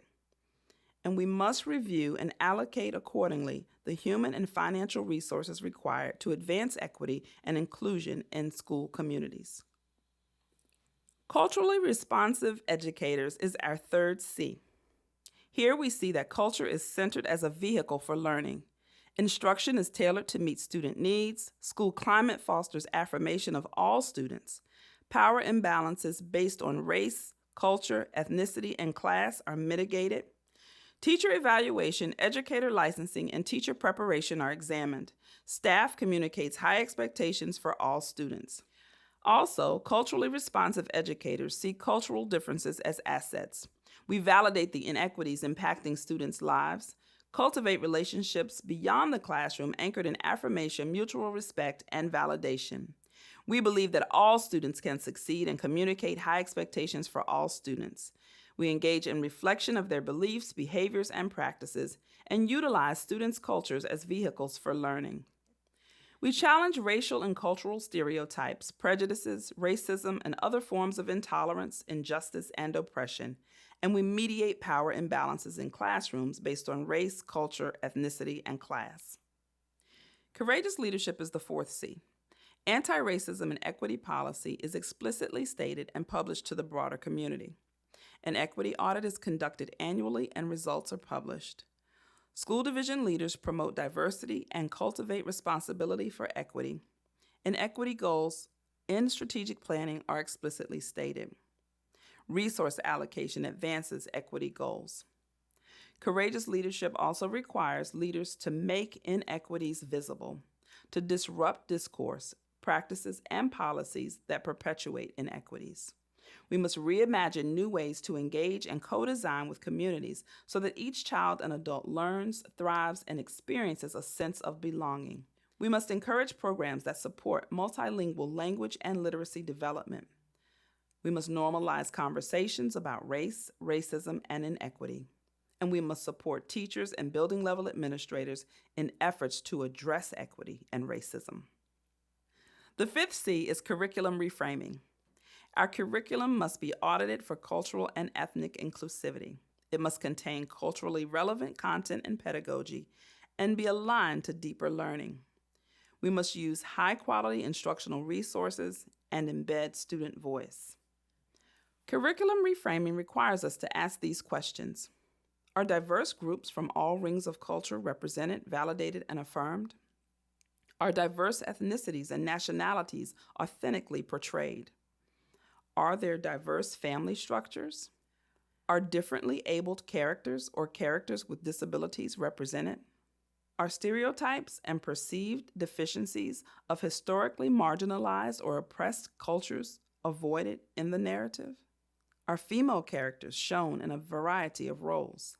Are problems faced by historically marginalized and oppressed cultures resolved through the benevolent intervention of the dominant culture? Virginia's Equity 5 C's will be used to center our equity compass. The Virginia Board of Education reminds us that Virginia's leaders have a shared responsibility to deliver on the promise of a high-quality education for every child, and together with intentional action to dismantle racism and eliminate achievement gaps, we can fulfill that promise for every learner. Centering equity means equity is at the heart of everything we do. We want to see all students succeed, and to do this, opportunity gaps must be eliminated and cultural proficiency must increase. To close opportunity gaps, all of the vehicles, academic rigor, targeted student supports, differentiated and scaled instruction, infrastructure, accelerated academic programs, teacher assignments, resource distribution, and social-emotional learning must be on the road and headed in the same direction. The same is true as we journey to increase the cultural competence of our educator workforce. Each of these, teacher diversity, culturally relevant teaching, professional learning, and educator evaluation, educator preparation, licensure requirements, courageous leadership, and school climate must exist as we navigate education equity. Our vehicles will require fuel and constant refills as we travel this road. To fuel the work, policies must be created and published. Audit tools must be in place and used effectively. Research, resources, and assistance will keep us moving. This is work. It's meaningful work. It's necessary work. It's continuous work. Let's work together to keep equity at the center of all we do.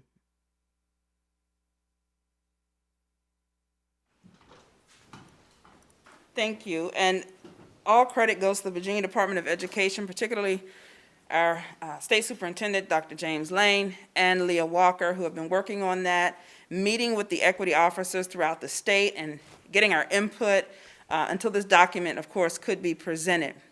What most excites me is that not only did they give us a framework, a plan, but they also gave us a measurement tool, an accountability tool. And that tool is the Navigating Ed Equity Audit tool that I believe you've seen. If you've had a chance to flip through it, you'll see that it involves everybody, every department. It involves school board, everybody. And this is a tool that we will use along with our comprehensive plan that already includes our equity instruments. We will use this to continue the work that we do. Any questions? All right, board members, Dr. Carter. I just want to say congratulations on you being one of the nationally acclaimed keynote speakers for the National Family Engagement Summit. We're proud of that. Thank you. I went to Lynchburg on that. And also, like you said, the equity audit tool is awesome because it gives you a just really just taking it step by step, and you are able to check off whether or not you achieved that, and we need to check off some more things. Yes. And I know we worked really hard a while back to update the school dress code I know Jenny Poore was one of the ones that really looked at that to make sure it was more equitable for the young men as well as young women. And I think we brought it more into compliance, but now I'm thinking about sunglasses and hats.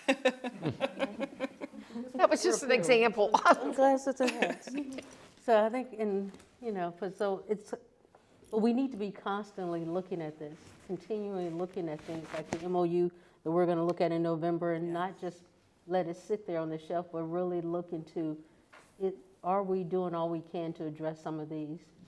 And whether or not our policies really back up what we're doing, and do they need different titles? So that you don't have to try to figure out, does this go to this, that you'll know right off. the wording of it. Awesome. But this is awesome, awesome. Other board members? An awesome presentation, excuse me. Dr. Brennan? I just wanted to thank you so much. That was a terrific presentation. And looking at the audit tool and also at your presentation, I'm just overwhelmed with the amount of work and effort that's going to go into this. I mean, I know that it can be done, but I think it's going to be a long process. Yes. And I think that going back to your original discussion, I felt about your dress and things, you know, some in there was listed our sort of implicit biases, which, you know, are reflected on all that we do, and we need to, you know, each of us individually need to recognize them. I certainly feel like I need to, because it's so built into my genes. But thank you so much, and it's going to be a big job ahead, but I know you're up to it, and certainly I think this board wants to support you in it. Thank you so much, and that's the key, the support.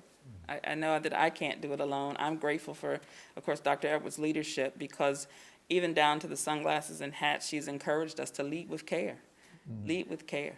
And you all pointed out, you know, the cautious intervention, everything that's been said. And I will say to you, during summer leadership, every cohort pointed out similar, if not the same things. And now they just want permission to do. So, Great. and that's what we have. So thank you. Dr. Carter has a follow-up. And just not keep talking about the glasses and hats, but sometimes there's small things that a child just comes in that they may have, we don't know what they've gone through, or even that day. And I was looking at the video that Rich and Brian had done regarding the antecedent and the behavior and the consequences. And we don't know what the child has gone through, and we just harp on the hat and the glass and the glasses. And I was somewhere in one of the quietest children. He had a hoodie on, and all the others were just doing all kinds, and the teacher spoke to him and said, take the hoodie off. I was thinking of all the students that speak to, you're going to talk to the child with a hoodie on, but he just had his hood up on, the hood up on his head, but he was quiet, and I was thinking, what are we doing? But sometimes, my point is, these are the things that we hear sometimes when disciplinary actions come. Some small, minor thing that we could have, if we led with caution, if we could have, maybe that child could be in school and learning versus blowing up and escalating into something that we could have really stopped at the beginning. Yes.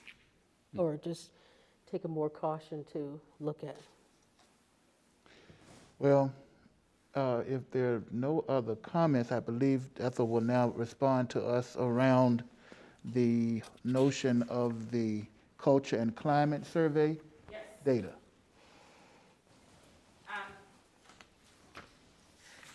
And interestingly enough, and if I could just do the segue from Dr. Carter's statement about how things are handled. You all received just a summary, because this survey was done the fall 2019, so a little bit less than a year ago. It was December 6th through January 15th of again, the previous school year. And what you see are highlights from each of the different groups, the different survey groups: elementary school students, middle school students, high school students, and parent and caregiver responses. If we were to look at, so what you see, if I were to start with that first sentence, 97%, and then you see 95, 97% are those, or the percentage of those who strongly agreed or agreed to that statement.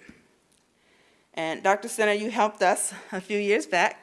Take out the neutrals. Take out those who didn't say that's a definite yes or a definite no. And what you see there is that 95. So in the parentheses, you see the percentage of those who strongly agreed, and then those who, and then we subtracted those who gave a neutral response. And as you look through this list, if I could just do a quick kind of analysis here. Elementary school students, and let's look at the sentence that it's in blue. My parents care about my education. 97% of elementary school students who responded said, yep, that's true, I strongly agree. 94% of middle school students said, by all means, yes, I do agree. Parents, if we look at 98% of those who say school is important to my child's success, 94% I share responsibility with the school for what my child what my child learns. When we start looking at, especially when it comes to discipline, especially when we start having conversations around family and community engagement, we see here that those who participated said, yes, yes, yes, I care about my child's education. And their children know that my parents care about education. When it comes to respect, and let's go down to the items in red, elementary school students, 44% students treat teachers with respect at my school. 17% middle school students treat teachers with respect at my school. Notice here that we have, there were more neutrals there. That's why you see that negative in parentheses. There were more those who didn't side there, didn't make a decision there about student-teacher relationships with regard to respect. At the high school, 26% students treat teachers with respect at the school. And then, when you talk to parents, 88% said, my child respects his or her teachers. So that's why we have to have the work. That's why we have to do equity, have equity chats, have conversations, because there's a disconnect there. And these are just some of the statements that of course, rose to our attention. We will continue to look at climate and culture, but through a very different lens, using our equity audit tool, using some of the tools that we have from the Department of Criminal Justice System. They're actually doing a survey with us. We'll begin to look at that data a little more closely, because things have changed as a result of the pandemic. And we want to make sure that we are accurately assessing school culture and climate and doing it in a way that we can get those, all of our stakeholders to participate. All right, we're going to go with Dr. Gupta. I want to see this in context to your response rate. 97 looks pretty high, but how many questionnaires did we send out, and how many people responded back? Okay. So, if 10 responded, 97, 9.7 is pretty high. So what was the response rate? Okay, so the way that it worked for our students, we required the 5th graders only to take that. And I'm not sure I brought my number with me, but I can get that response rate to you. The same thing for middle school. It was 7th and 8th graders that we asked the principals to administer that survey in a closed setting, so that they did it either through an English class or a math class or something. The same for high school. We looked at 10th, 11th, and 12th graders. We asked them to respond. Was it a 100% response rate? I can tell you off the bat, no, that's not the answer. With regard to parents, we had about, I want to say 365 parents responding. So that's, when you look at a student body of 8,000, and let's say, 4,000, if we were to think about 2-parent homes, low response rate there. We had a total of 3,106 respondents for all 4 surveys. But I can get you a breakdown by survey. So, and the other thing you said was neutral after taking out is what the number you have in parentheses. Yes, sir. So what the negative number means? It means that there were more neutral responses than those that responded agree and strongly agree. So minus 9 is your net after taking out all the neutrals. Right. Meaning that in that particular instance, 40, and I'm just looking at students treat each other with respect at my school, 31% agree, strongly agree.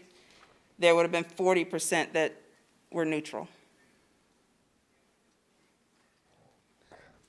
Dr. Carter? The questions to this, can we add any questions to these, or these are the questions that, is this something we make up? So if Add these questions? Yeah, so let me explain how this initially started. I want to say somewhere around 2012, under Dr. Brabrand's leadership, we wanted to get a pulse of what people were saying about Lynchburg City Schools. We then used the State Department's, and this will take us back a ways, their academic review. And there were, I want to say, about 45 questions. We entered into our voluntary resolution agreement and had some advice. That survey got really long, upwards of about 85 to 90 questions. We did a lot of talking, negotiating, and redid the survey. So, yes, this is an internal survey. Yes, it can be tweaked.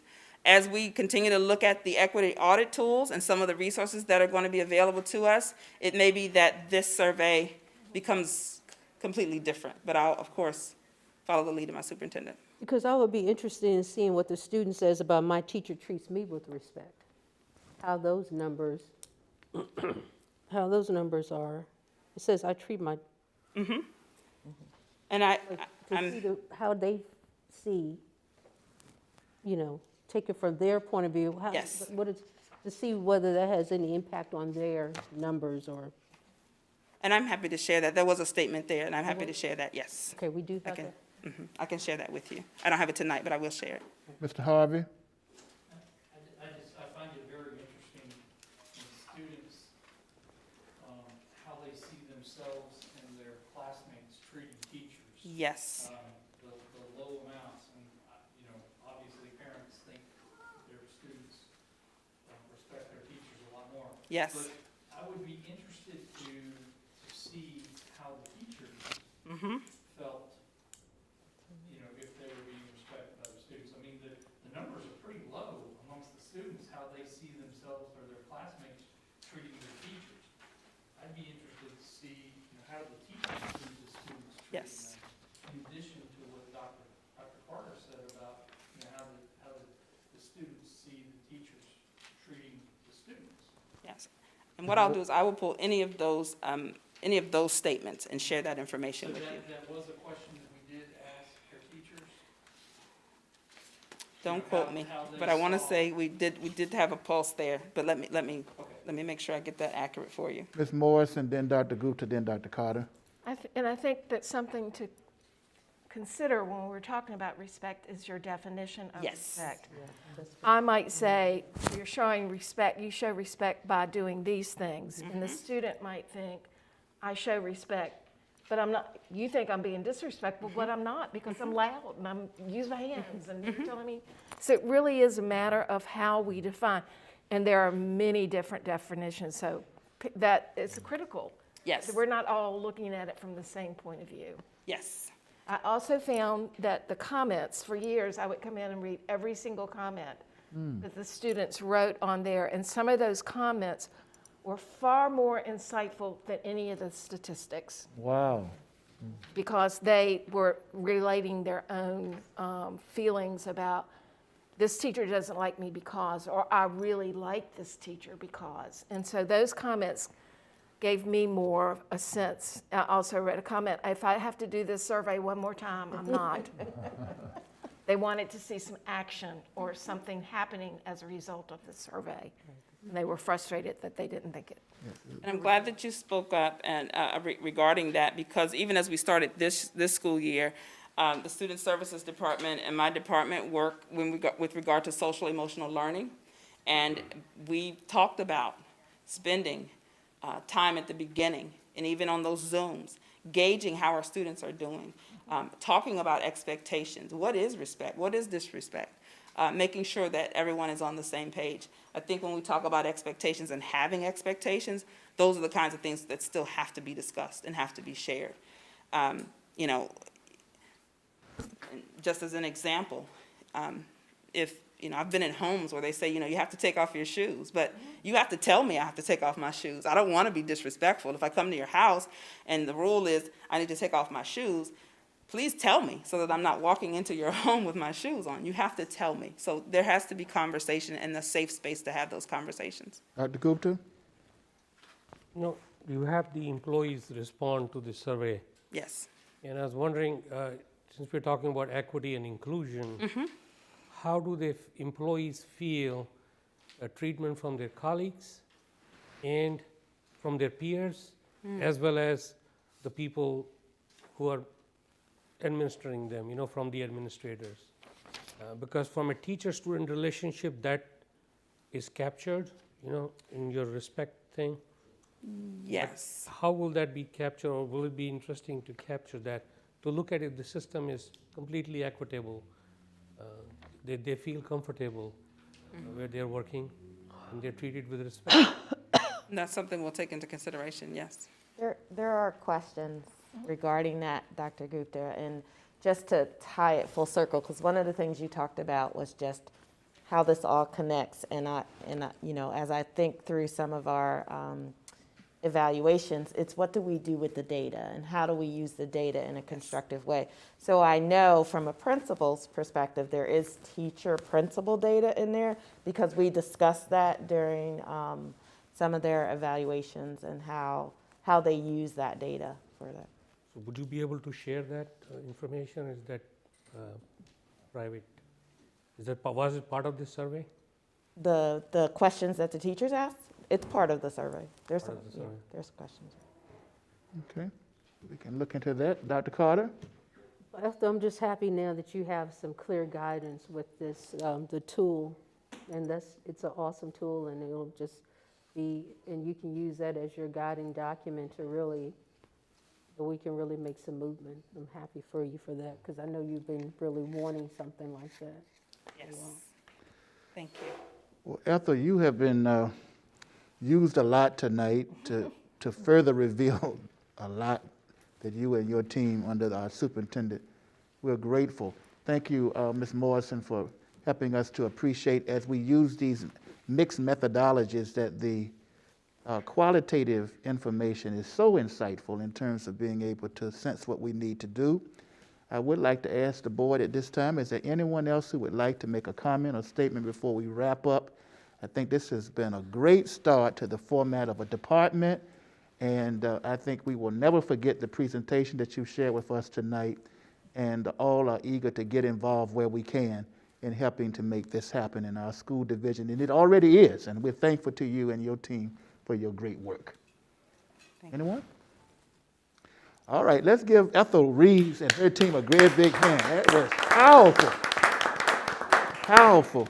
Ethel, the presentation that you had, are board members able to gain access to that? Yes. Yeah, I have it. Good, thank you. Put that in the next. That was tremendous. Thank you so much. All right, with that in mind, board members, we've done very well tonight. We are now at F for informational items, as you can see. We're thankful that Mr. Harvey's Finance Committee members and team will be meeting on Tuesday the 27th at 3:30. And there may be some other things going on with VSBA at the same time, but There's also an equity. in the equity going on, but hey, Finance Committee, 3:30. The board agenda prep meeting is the 27th. Please govern yourselves accordingly, board members, with giving us insights for that. That's at 9:30. Next school board meeting, don't come Tuesday night now, because we're going to all be looking to see what is going on with the election. That's going to be Wednesday, November the 4th, at 5 o'clock. And then our Legislative Advocacy and Community Relations Committee will be meeting on the 10th. And then Chair Evans and the LACRA Committee will be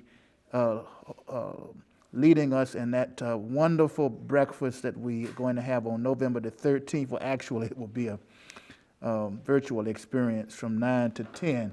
And so we're thankful for that. Those are our informational items as we have at this time. Of course, all of you are sharing information with Ms. Day regarding pertinent material that you need to know. Mr. Harvey? Just a point of clarification on item number 4, it says we will not be meeting.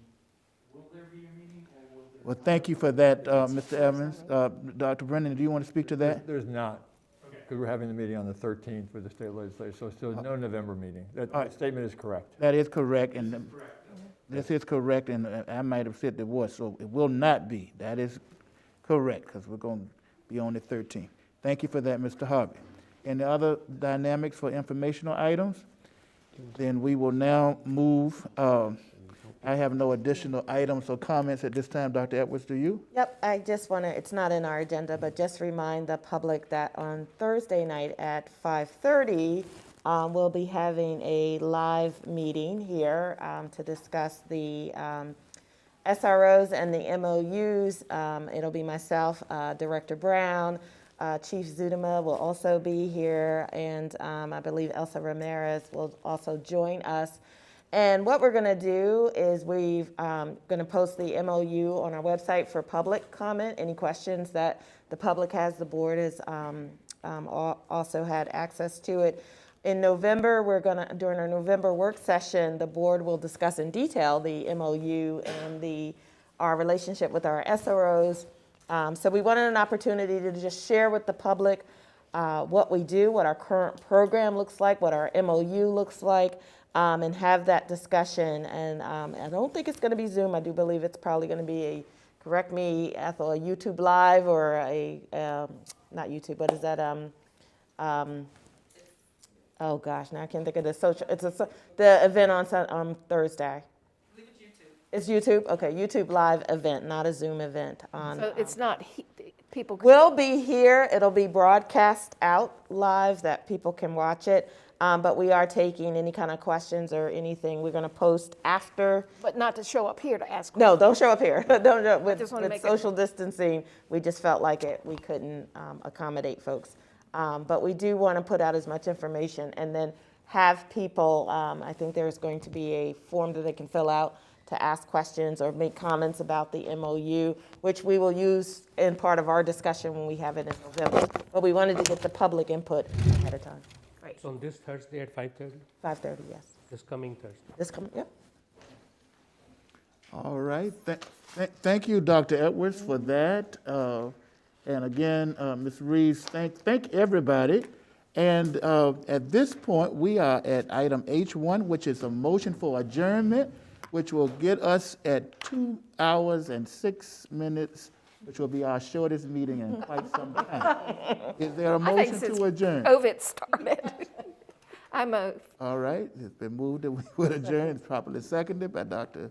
Carter. No unreadiness, no objection. Meeting is adjourned.